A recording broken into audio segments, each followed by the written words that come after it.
Nice dick. Haven't trained the old lizard since level. Okay, I get it. Never break the guy code again. Oh, shit! Damn it, I can't think of any good dick jokes.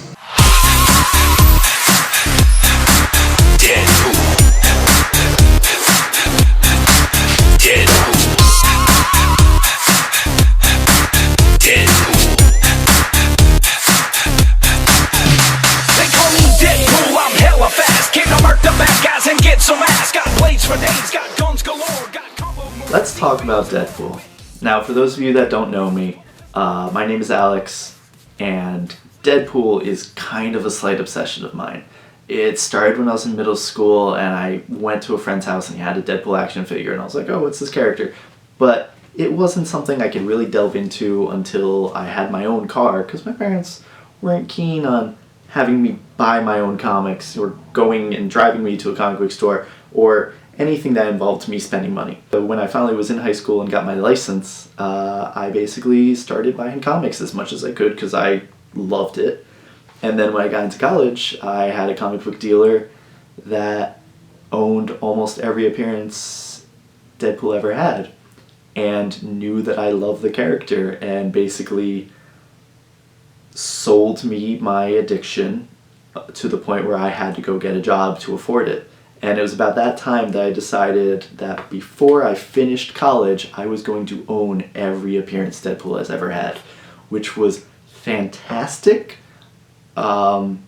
except for issues like Marvel Zombies, where he appears in just a single panel, and that happens a lot because Deadpool is not that popular of a character at the time.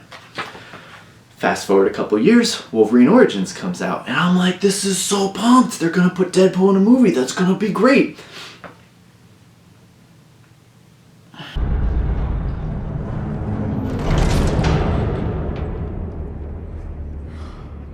And we all know how that ended up.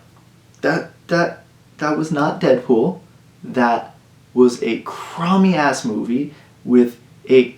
I mean, everyone's talked about this, the whole sewing the mouth shut. Anyway, terrible example of the character. But the movie, that was a career low for me. And then because of that, the Deadpool community, which was really growing big because Deadpool basically became like a meme in himself and really was just encompassing a lot of the tomfoolery of the internet. And through this hatred of this portrayal of the character and really Ryan Reynolds pushing through and being like, I want this character to be good. I want this to have justice done to it. A movie rumor was going around and people were pushing for it, and now it exists. And people need to recognize just how stunning that is, that it's a thing. This is a movie that originally the character was portrayed poorly in theaters, so that was already a strike against it. It's like, who's going to go see this? It was a character that's not necessarily kid-friendly, which, keep in mind, Marvel was bought by Disney around this time, so people were thinking like, oh, it's a Disney property, Deadpool's not going to be a thing anymore. It's not necessarily kid-friendly for movies, and, movies... A lot of superhero movies are kind of broadcast as a child-friendly place. Deadpool's not going to be for that. And then Ryan Reynolds got cast as Green Lantern. Wow. I know, right? So people are like, okay, we got to push it back. And then there was a script leak. And then the budget was pulled. Like, there was a lot of things that stood in the way of this movie ever existing. So we should all be thankful that it even happened. Sure, it took like 7 years since Origins, but we should all be amazed at it even existing. And my God, it was worth the wait. For those of you that don't know who Deadpool is, he's an anti-hero of a character. He's not your selfless savior. He's someone that's in it for money. He's someone that doesn't give a damn. He's someone very ethically challenged. And And that's part of who he is. He also has a healing factor, and he's really gross to look at. Motherfucker, you are hard to look at. Like a testicle with teeth. And he's very funny. And one of his most signature components to him is that he's willing to break the fourth wall. The fourth wall is he's willing to talk to the viewer. It makes reading the comics really enjoyable because you'll be reading it and he'll be like, the Olsen twins. And you'll be like, he's talking to me about the Olsen twins. It happens in an issue of White Tiger and it's fantastic. And you feel like he's hanging out with you. He's killing all these people, but he's joking with you. He's being like, hey man, I see you reading this book. What's going on here? This is crazy. And you're like, man, this is crazy. You're right, Deadpool. And that's something that's rare with characters, and that's something that's rare in movies. And usually in movies, when you have some sort of unique situation, a lot of movies, they are so cookie cutter these days that they don't really dive into what they have and really make the most of it. And that's not a problem with Deadpool in this movie. And I think that's probably the best thing about this movie. That's what's revolutionary about this movie. And what's really taking everyone by storm. A great example of this is the marketing department for Deadpool is just on the ball. They're putting out great billboards, like one of them showing Deadpool to be a romantic movie because it's happening to Valentine's Day weekend. That's hilarious, trying to trick people to come see it. There's a Skull Poople one.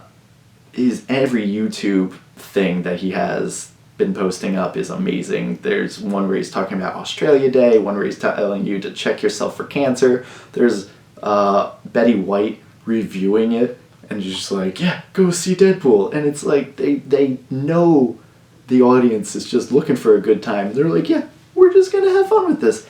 And that's just the marketing. The movie does that too.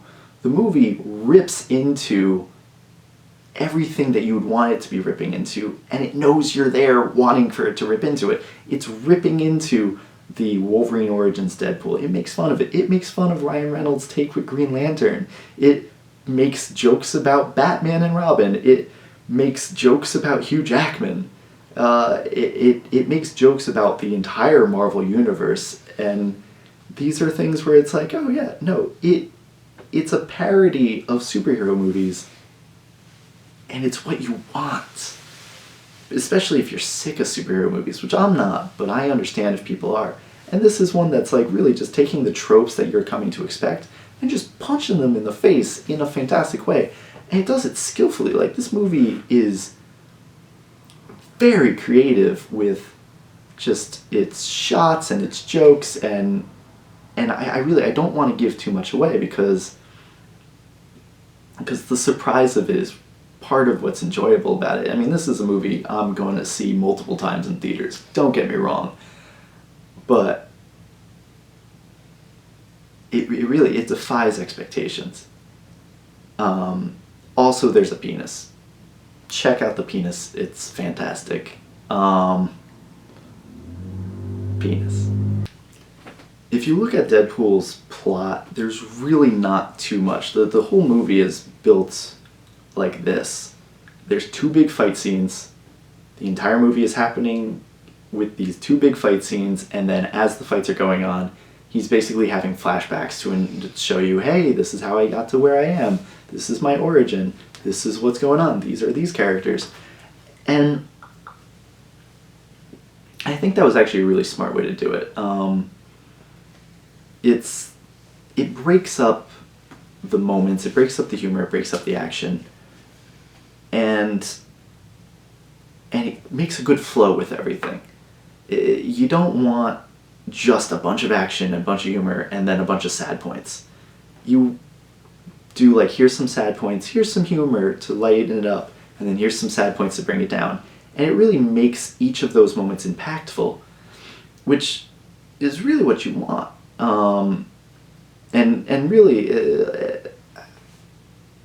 a worry that I had with Deadpool was, yeah, okay, he's really funny, and he kills people. Can you make a whole movie on that? And they do, but you don't get sick of the humor or the killing because it's broken up into parts. You don't just have just a giant, like, 2 hours of just that. You have feels, and those are important. I think those are a key to the character, actually. Deadpool, a big worry about this was Deadpool is just a giant joke on the internet. He's a bunch of dick and fart jokes. And yeah, that's great, that's part of who the character is.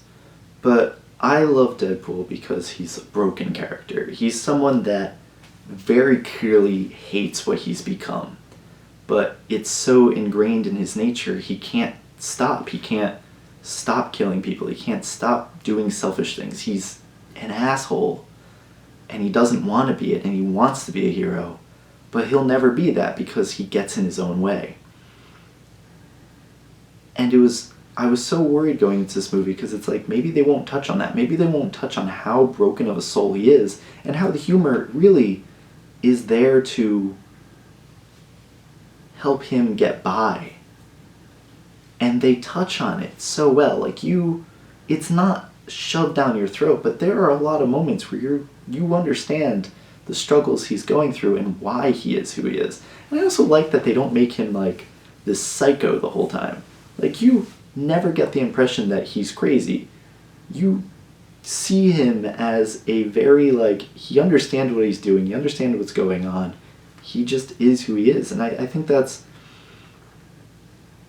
it's a very good representation of the character that I was worried, because we're going to get a whole bunch of new Deadpool fans from this movie.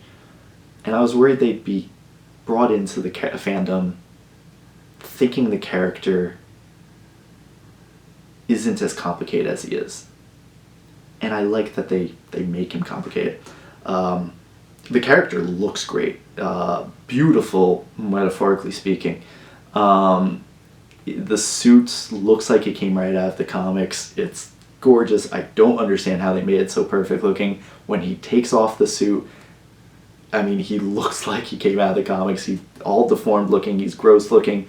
He's still Ryan Reynolds, but it's just like, it looks so good. And the character is fantastic. He steals the show. All of the other characters get their own time to shine, and they're all great. Colossus is a little weird to look at because he is just completely CG. But I mean, he's way more badass than any Colossus we've ever had, ever. So that's forgivable. When it comes to CG, they do use it sparingly, though, and I really appreciated that. It's always the worry with these movies that it's just going to be fight scenes, and you're going to be like, okay, cool, computers did this. Colossus is just this giant hulking mass. Cool, all right, you had to use it for him, fine. But otherwise, yeah, okay, you can see a little bit with, like, Deadpool when he's making facial expressions, fine. And you can see it with some of the, like, more over-the-top stunts, fine. But for the most part, they used it so sparingly, and I'm very proud of them for that, because it makes the fight scenes look way cool, and it's just beautifully done. It's just really good. If you're curious about learning more about Deadpool, specifically the issues that inspired this movie, pick up the Joe Kelly run issues Deadpool and Death Annual from 1998. That's basically the origin of Deadpool and how he became Deadpool. And then after that, Deadpool's issues 18 and 19 are him duking it out with Ajax, the main villain of this movie. If you don't want to buy the individual issues, which I wouldn't blame because they're like $30 each at this point, you can pick up Deadpool Classic Volume 4. This is worth the money. The issues I just mentioned are all in here, and then it ends with him duking it out with Captain America to fight an alien. It's pretty crazy, but there's some serious stuff here that really shows you just the depth of the character of Deadpool. And if you really liked Vanessa, don't check out the issue 59 of that series.